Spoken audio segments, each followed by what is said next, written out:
Monday.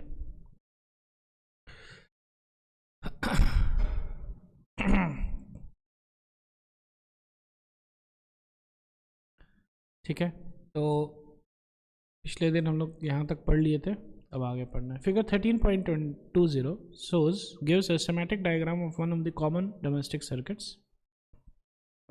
In each separate circuit, different appliances can be connected across the live and the neutral wires. Each appliance has a separate switch to on or off the flow of current through it. Okay?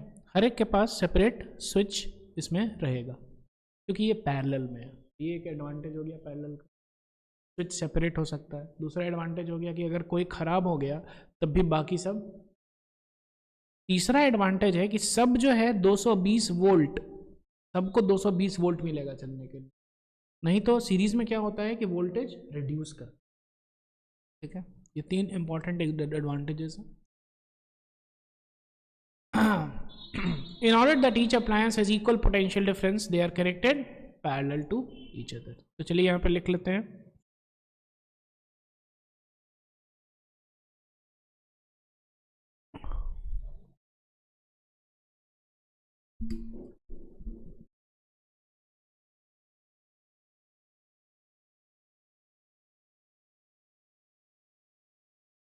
ठीक है, parallel में हम लोग क्यों use करते हैं? पहला कि each device has its own separate switch. Clear है क्या, yes or no?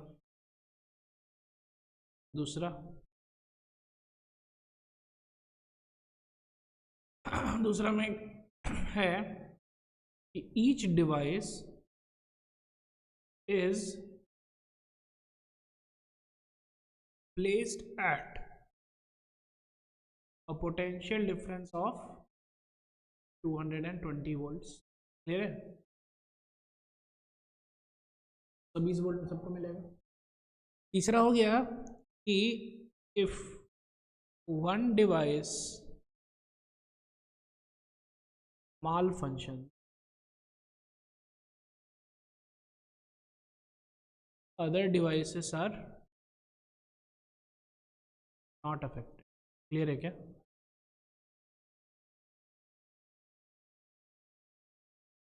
यस और नो हो गया? देख भी सकते हैं हम लोग अगर देखना चाहें तो। ये हो गया पैरेलल, दिख रहा है क्या? यहाँ पे स्विच लगा दीजिए, सबका अपना अपना स्विच हो गया और नो। ठीक है, लेकिन सीरीज में अगर आप स्विच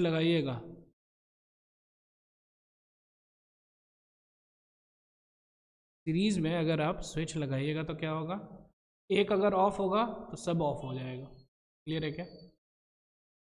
ये भी ऑफ हो जाएगा, ये भी ऑफ हो जाएगा। एक सबका सेपरेट स्विच हो गया, सबका पोटेंशियल डिफरेंस 220 वोल्ट होगा।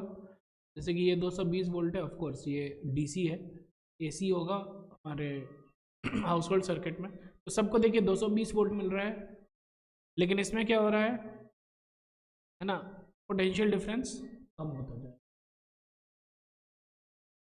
ये हो गया दूसरा। If one device malfunction other devices are not affected, अगर मानिए कि ये खराब हो गया तो बाकी सब भी स्विच ऑफ हो जाएगा। ये रखे, लेकिन इसमें क्या है, इसमें अगर ये खराब हुआ तो भी ये चलेगा। ये electric fuse is an important component of all domestic circuits. We have already studied the principle and working of fuse in the previous chapter, see section 12.7. ठीक है, तो हम लोग ऑलरेडी पढ़े हैं कि उसका जो रेजिस्टेंस होता है वो इस हिसाब से रहता है कि वो मेल्ट हो जाए। ठीक है, तो एक्चुअली क्या होता है, देखिए ध्यान से, यहाँ पे भी हम लोग को दिख रहा है, यहाँ पे देखिए ये है फ्यूज, दिख रहा है क्या? मानिए कि यहाँ पे करंट कुछ ज़्यादा आ गया, ठीक है ना, या फिर शॉर्ट सर्किट हो गया, बहुत करंट जा रहा है इधर से, तो क्या हो जाएगा, फ्यूज गेट्स ब्लोन अवे। या फिर हम लोग बोल सकते हैं फ्यूज वायर मेल्ट हो जाएगा, फ्यूज का वायर मेल्ट हो जाएगा, जिससे कि सर्किट ब्रेक हो गया और फिर बाकी अप्लायंसेस जो है प्रोटेक्टेड हो गए। क्लियर है क्या? यस और नो?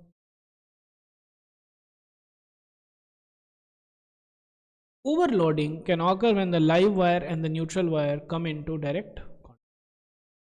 अच्छा, ये जब ये लाइव वायर और ये न्यूट्रल वायर जब डायरेक्ट कांटेक्ट में आता है तो उसको हम लोग क्या बोलते हैं? ओवरलोडिंग। क्या बोलते हैं?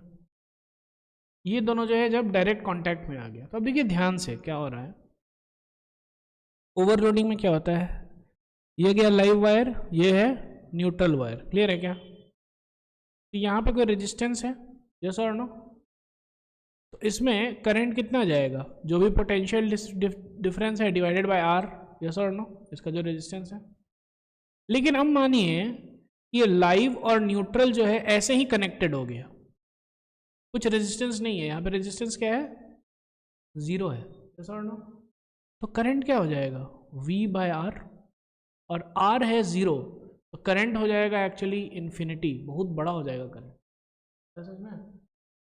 यस और नो? जब करंट बहुत ज़्यादा बड़ा हो जाएगा तो ये यहाँ पे ये मेल्ट हो जाता है, ठीक है ना, शॉर्ट सर्किट उसको, ठीक है। तो ओवरलोडिंग का मतलब क्या है कि live wire and neutral wire they get connected. आ रहा है समझ में क्या? यस और नो? ये कैसे हो सकता है? They come into direct contact.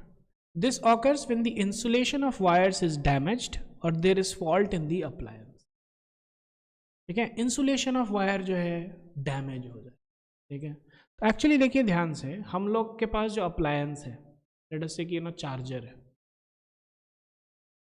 ठीक है, चार्जर ऐसा रहता है और इधर से वायर है। क्लियर है क्या? और ये जो है मोबाइल से कनेक्टेड। यस और नो? ये जो चार्जर है इसमें दोनों वायर जा रहा है, लाइव भी जा रहा है और न्यूट्रल भी जा रहा है। क्लियर है क्या? और ऐसे जाएगा करंट, ऐसे आएगा। यस और नो? और ये जो वायर है दोनों इंसुलेटेड होता है, इसके ऊपर प्लास्टिक का इंसुलेशन होता है। यस और नो?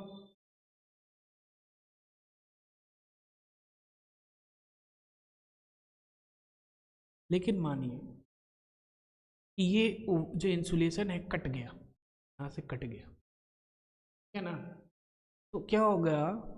ये ऐसे था और ये जो है ये हल्का सा टच में आ गया। समझ में आया? इंसुलेशन यहाँ पे है, यहाँ पे है, लेकिन यहाँ पे टच में आ गया, तो करंट अब इसके थ्रू नहीं जा करके करंट क्या होगा? इधर से ही वापस आ जाएगा। समझ में आया? इधर no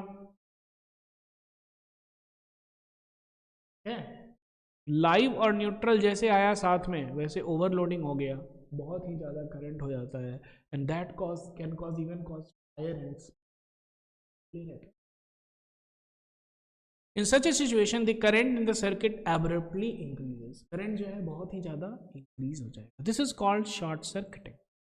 The use of an electric fuse prevents the electric circuit and the appliance from a possible damage by stopping the flow of unduly high electric current। तो जब भी ऐसा होगा कि मानिए कि यहाँ पे देखिए है ना, ये दोनों कांटेक्ट में आ गया है, लेट अस से यहाँ पे कांटेक्ट में आ गया, तो हेवी करंट आ गया, हेवी करंट फ्लो करने लगा। अब हेवी करंट जैसे फ्लो करने लगा वैसे क्या हो जाएगा? फ्यूज जो है उड़ गया, ठीक है, फ्यूज जो है क्या हो जाएगा? उड़ जाएगा। ये यहाँ से उड़ गया, ठीक है, तो फ्यूज जो है अपने आप को कुर्बानी दे दिया ये सब चीज को प्रोटेक्ट करने। आ रहा है समझ में? ठीक है। The use of an electric fuse prevents the electric circuit and the appliance from possible damage by stopping the flow of unduly high electric current. The Joule heating that takes place in the fuse melts it to break the electric circuit. ये melt कर जाता है, क्या हो जाएगा? ये melt, जिसके कारण ये सर्किट पूरा ब्रेक हो जाएगा। Overloading can also occur due to an accidental height in the supply voltage में बढ़ गया, एक्सीडेंटल हाई, ठीक है ना। वोल्टेज अप डाउन जो होता है, मानिए कि बहुत ज़्यादा वोल्टेज आ गया तो उसके कारण भी प्रॉब्लम हो सकती है। Sometimes overloading is cause by connecting to many appliances to a single. अब एक ही सॉकेट से आप बहुत सारा अप्लायंस जो है जोड़ दीजिए, क्लियर है क्या। एक ही सॉकेट है और उसमें आप बहुत सारा अप्लायंस जोड़ रहे हैं, जनरली ऐसा रहता है। बहुत सारा अप्लायंस जोड़े हैं, एक ऐसे, एक इधर जोड़ दिए, फिर एक इधर जोड़ दिए, है ना, फिर एक इधर जोड़ दिए, क्लियर है क्या। अब बेसिकली ये कर क्या रहे हैं हम लोग, कर ऐसा रहे हैं, ये हो गया सॉकेट का ये पॉइंट, ये पॉइंट, इधर से हम लोग एक रेजिस्टेंस जोड़े, फिर एक और रेजिस्टेंस जोड़े, फिर एक और रेजिस्टेंस जोड़े, क्लियर है क्या। इसके अक्रॉस भी करंट गया, है ना, ये I1 गया, इसके अक्रॉस भी गया, इसके अक्रॉस भी गया, लेकिन ये टोटल करंट जो है आ तो इधर से ही रहा है ना, तो यहाँ पे करंट बहुत ज़्यादा हो जाएगा। आ रहा है समझ में, यहाँ पे करंट बहुत हो जाएगा, जिससे कि ये मेल्ट होने का इसको खतरा, क्लियर है। इसीलिए यहाँ पे भी क्या हो जाएगा कि ओवरलोडिंग, क्लियर है क्या।